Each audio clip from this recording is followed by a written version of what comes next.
tudo bem com vocês? Vamos então dar continuidade aí aos crimes contra a dignidade sexual. E na aula de hoje nós vamos estudar o crime de assédio sexual, tá? É um crime que é muito confundido, tá? Muitas pessoas falam, eu fui assediada, né? Parece que é até uma questão comum quando uma pessoa sofre algum tipo de constrangimento na rua, por exemplo, né? E a pessoa fala, eu fui assediada sexualmente, né?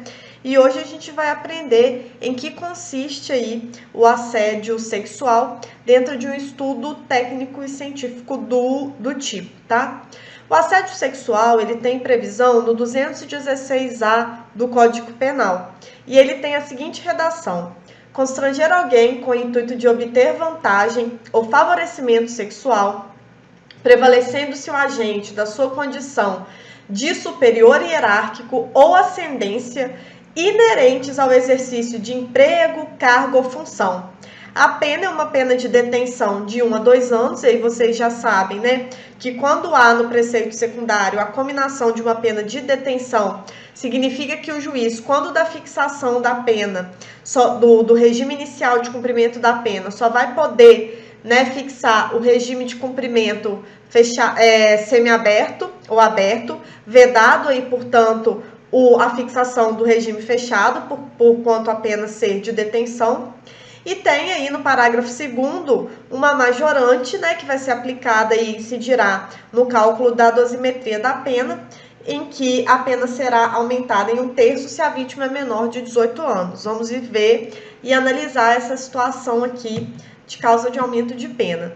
Então, quando o núcleo fala em constranger, pessoal, constranger aqui é molestar, é obrigar alguém a alguma coisa, tá? De alguma forma, seja de forma indireta, usando violência, usando uma chantagem, tá? Então, constrangimento é forçar a pessoa a fazer alguma coisa que ela não deseja, tá bom?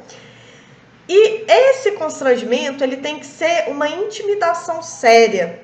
Como assim? Tem que ser uma intimidação séria no sentido de causar mesmo um temor em relação à vítima. Então, por exemplo, em que consiste aqui o assédio sexual? Olha, se chega um superior hierárquico, né, que tem um cargo aí superior de uma funcionária para uma secretária e fala, olha, se você não passar uma noite comigo no motel, eu vou mandar você embora. Percebam? E ela fica ali, ela precisa do emprego, e ela fica naquela situação sem saber muito o que faz, o que não faz. Então, pessoal, nesse caso, foi um constrangimento sério. Ela viu ali a possibilidade de ser demitida, né, de ser mandada embora, se ela não caísse ali, se ela não resistisse a esse constrangimento feito por esse superior hierárquico dela, tá? Agora, percebam, flertes e gracejos, nossa, fulano, hoje você está tão bonita, nossa, qualquer dia vamos marcar para sair, né? Coisas desse tipo, nossa, você tem uma postura tão bonita, eu te admiro tanto. Claro que coisas desse tipo não vão configurar assédio. Então, o assédio, ele está sempre relacionado a esse constrangimento com uma contrapartida, tá? Com uma contrapartida. Então, é uma ameaça, é alguma coisa mais que a vítima já fica ali meio que sem sentido. Todo dia que ela vai entregar um documento, a ofendida, ela tem que escutar alguma coisa do tipo, nossa, como que seu decote tá bonito hoje, nossa, você tá com umas pernas bonitas, nossa, seu peito tá maior hoje, umas coisas assim escrotas desse tipo, né, que é muito comum de escutar aí, que mulheres, infelizmente, acontece de escutar esses tipos que muitos chamam de cantadas, né? E aí quando a mulher vai lá e fala que foi assediada, vai falar que ele estava apenas fazendo elogio, né? Há elogios e elogios. No ambiente de trabalho, é bom manter a compostura, né? Então, evitar que situações como essa não acabem virando aí matéria para ser tratada numa vara criminal, tá? Então, percebam que há de haver uma dependência entre o constrangimento e a relação laborativa, tá, pessoal? Então, é claro, né, namoros, né, casamentos até surgem pessoas, né, que têm uma hierarquia distinta dentro de uma empresa, por exemplo, ou dentro de um setor público. Isso é possível, né? O chefe de um hospital, então, que casa com uma enfermeira, né? Enfim, isso é possível que isso ocorra, claro. Mas o que a gente tá falando aqui é quando não há essa convergência de vontade. São situações em que a pessoa está sempre ali insistindo, com palavras de baixo calão, com atos com conotação sexual, e a pessoa acaba no ambiente de trabalho ali ficando muito constrangida, né? Então a gente tem aqui, o legislador, ele tipificou esse tipo de conduta para tutelar a liberdade, né? E a liberdade sexual, né? E moral e psicológica do ofendido, nesse caso, né? E aí, como eu disse, se o assédio ele for fora do ambiente do trabalho, vai depender muito, né? Estamos num happy hour, né? E aí começa a falar bobeira e rola uma cantada ou um outro gracejo dali, vai. Agora, se fora do ambiente essa cantada ou esse gracejo, né? Ou essa piadinha com conotação sexual, ela vem relacionada com o exercício, né, do trabalho que a pessoa exerce, com a função que a pessoa exerce, aí, ainda que seja fora do ambiente de trabalho, vai ficar configurado o assédio sexual. Então, numa festa da empresa, por exemplo, tá? Então, não necessariamente o assédio sexual, ele tem que ocorrer no ambiente de trabalho, no espaço físico no ambiente do trabalho. Ele pode ocorrer fora, festa da empresa, num bar, no happy hour, no horário de almoço em conjunto, mas para configurar aqui o assédio sexual, eu tenho que estar essas palavras, né, esse constrangimento, ele tem que estar relacionado ao exercício de cargo, emprego ou função que essa ofendida exerça, tá bom? O assédio sexual é um crime próprio. Por que é crime próprio e não comum? Porque ele exige uma qualidade especial com relação ao sujeito ativo e passivo aqui. Por quê? Sujeito ativo do crime tem que ser uma pessoa que esteja em superioridade hierárquica ou posição de ascendência com relação à vítima, tá? Como assim, Úrsula? Quando eu falo em superior hierárquico, eu parto como premissa aqui, eu tenho como premissa uma relação de direito público, tá? Que é uma relação que é regida por um regime estatutário. Então, é o promotor de justiça com a estagiária, promotor de justiça com a secretária, promotor de justiça com a servidora, juiz com todas essas, com os servidores, tá? Quando eu falo em posição de ascendência, eu estou me referindo a uma relação de direito privado. Então, é um diretor de um departamento com relação à secretária, de diretor do departamento com relação ao estagiário, o chefe de uma residência, né, em medicina do hospital com relação àquela pessoa, aquela enfermeira que está trabalhando ali, tá? Então, sempre eu tenho que ter uma pessoa que está acima de mim, tá? Que utiliza, inclusive, dessa posição de superioridade para me assediar de alguma forma, tentando aí utilizar o cargo para exercer esse constrangimento. É um constrangimento implícito, tá? Por isso, pessoal, que não configura assédio sexual, eu não tenho subsunção do fatanome, se, por exemplo, é um colega meu de trabalho do mesmo cargo ou de um cargo inferior até que eu ocupo, tentando aí, me constrangendo, né, falando palavras de cunho sexual comigo ou fazendo propostas de cunho sexual, tá bom? Então, eu preciso de ter, com relação à vítima, ela tem que estar em posição inferior em relação ao sujeito ativo, que tem que ter uma posição de superioridade hierárquica ou de ascendência, tá bom? E aí, eu pergunto a vocês, professor e aluno, é possível configurar o crime de assédio sexual tendo como sujeito ativo o professor e sujeito passivo um aluno? O que vocês acham?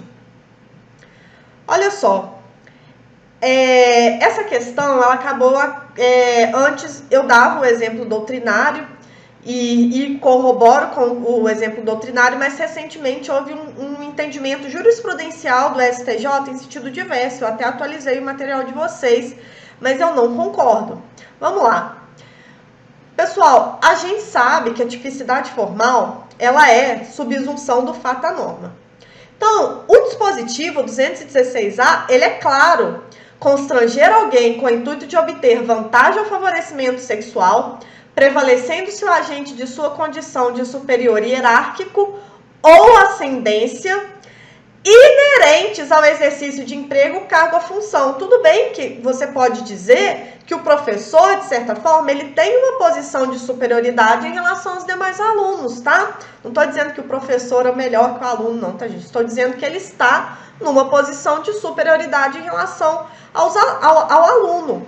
Só que não basta só isso. Eu preciso de que essa posição de superioridade, ela seja uma posição inerente, insta, decorrente de exercício de emprego, cargo ou função.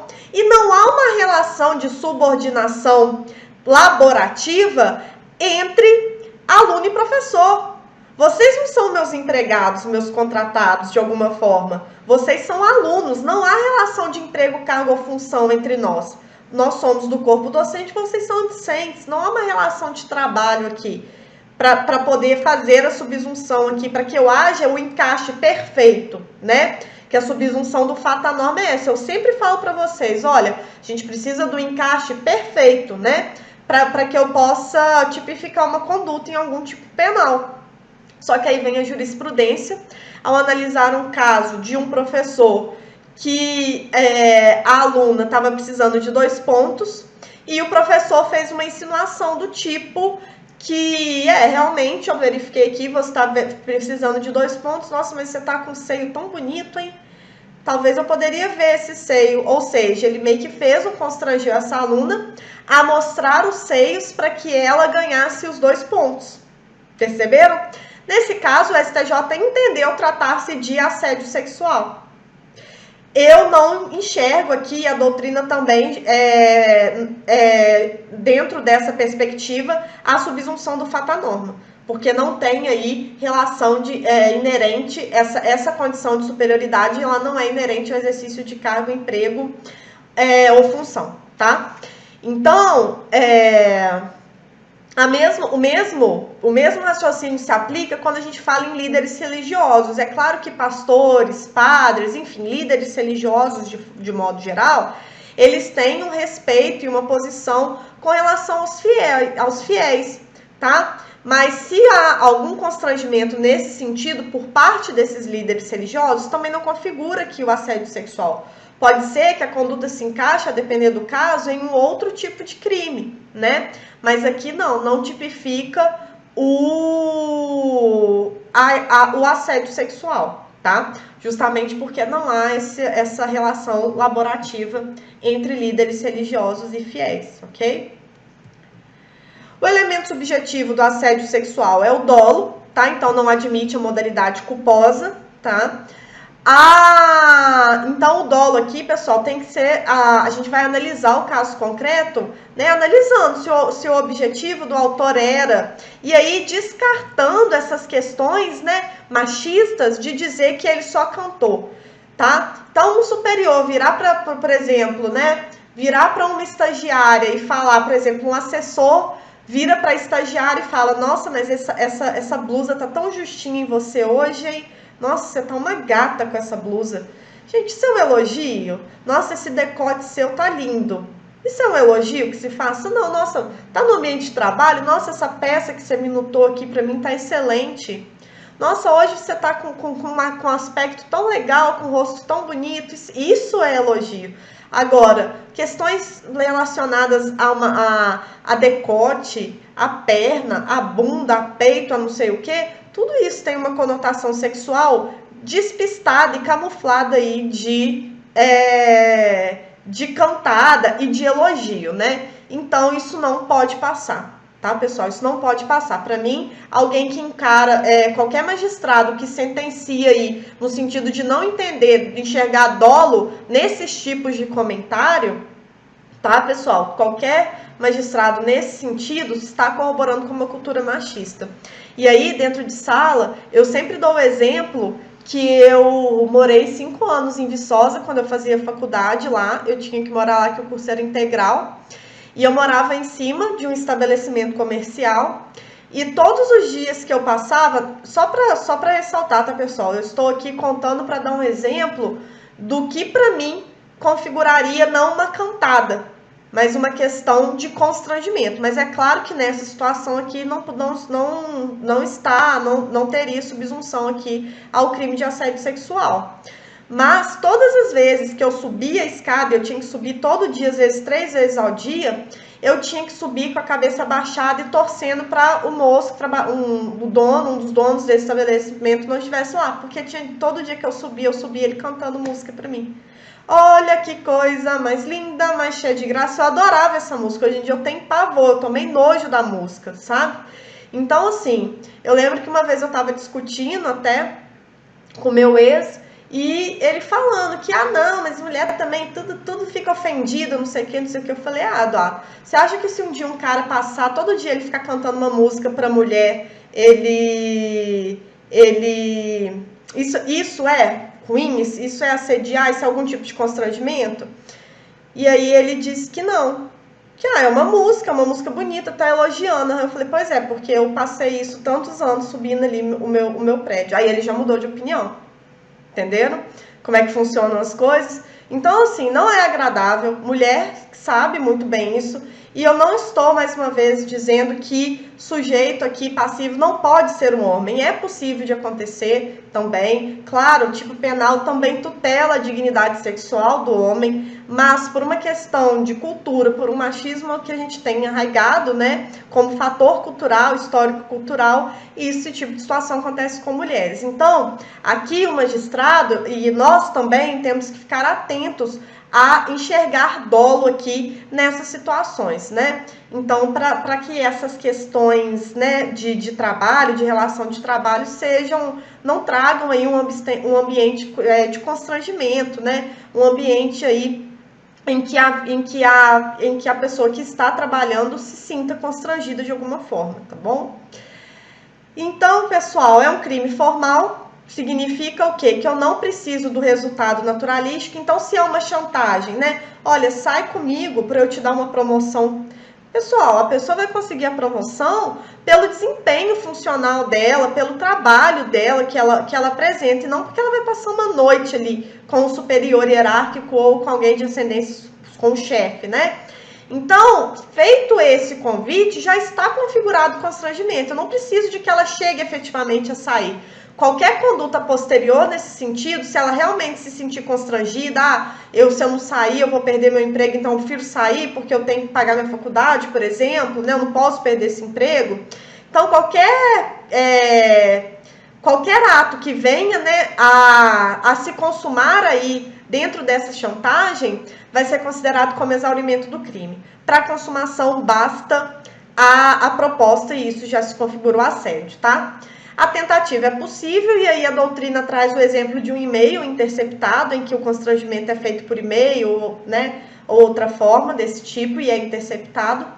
E o assédio sexual tem a previsão de uma causa de aumento, né, que vai ser aferida na terceira fase de dosimetria da pena pelo juiz, em que a pena será aumentada de 1/3 se a vítima for menor de 18 anos.